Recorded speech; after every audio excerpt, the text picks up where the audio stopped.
નમસ્કાર, ગુજરાત ફર્સ્ટ સાથે હું છું ધ્રુવિશા. આપની સાથે સમાચારોની શરૂઆત કરીએ. રાજ્યમાં ઠંડી વચ્ચે માવઠાના વરસાદની આગાહી હવામાન વિભાગે કરી છે. રાજ્યમાં વહેલી સવારથી વાદળછાયું વાતાવરણ રહેશે. વાદળછાયા વાતાવરણ વચ્ચે ઠંડીના પ્રમાણમાં વધારો થશે. ગાંધીનગર, અમદાવાદમાં છૂટાછવાયા ઝાપટાની શક્યતા છે, તો મહેસાણા, પાટણમાં માવઠાના વરસાદની શક્યતા છે. અરવલ્લી, બનાસકાંઠા, સાબરકાંઠામાં માવઠાની આગાહી છે.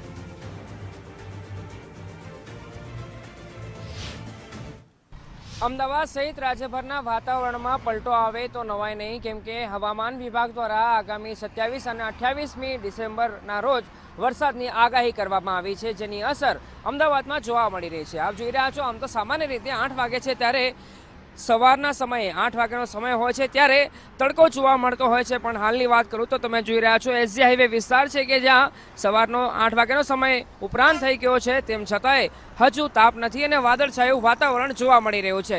હવામાન વિભાગે આગામી દિવસોમાં વરસાદની પણ આગાહી કરી છે, જેમાં કેટલાક 13 જેટલા જિલ્લા છે એમાં છૂટો છવાયો વરસાદ પડી શકે એવી પણ સંભાવના વ્યક્ત કરવામાં આવી છે. ત્યારે એ પહેલાં તમે જોઈ રહ્યા છો, આજે સવારનો સમય છે ત્યારે સવારના સમયે અહીંયા એસજી હાઈવે અમદાવાદનો વિસ્તાર છે ત્યાં ધુમ્મસ ભર્યું વાતાવરણ જોવા મળી રહ્યું છે, સાથે સાથે વાદળછાયું વાતાવરણ પણ જોવા મળી રહ્યું છે.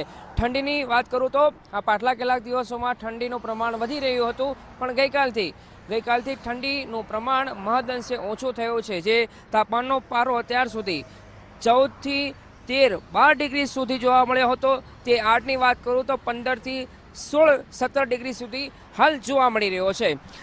આપ જોઈ રહ્યા છો જે ધુમ્મસ છે એના કારણે વાહન ચાલકો પણ પોતાના વાહનોના લાઇટ ચાલુ કરીને વાહન હંકારવાની ફરજ પડી રહી છે.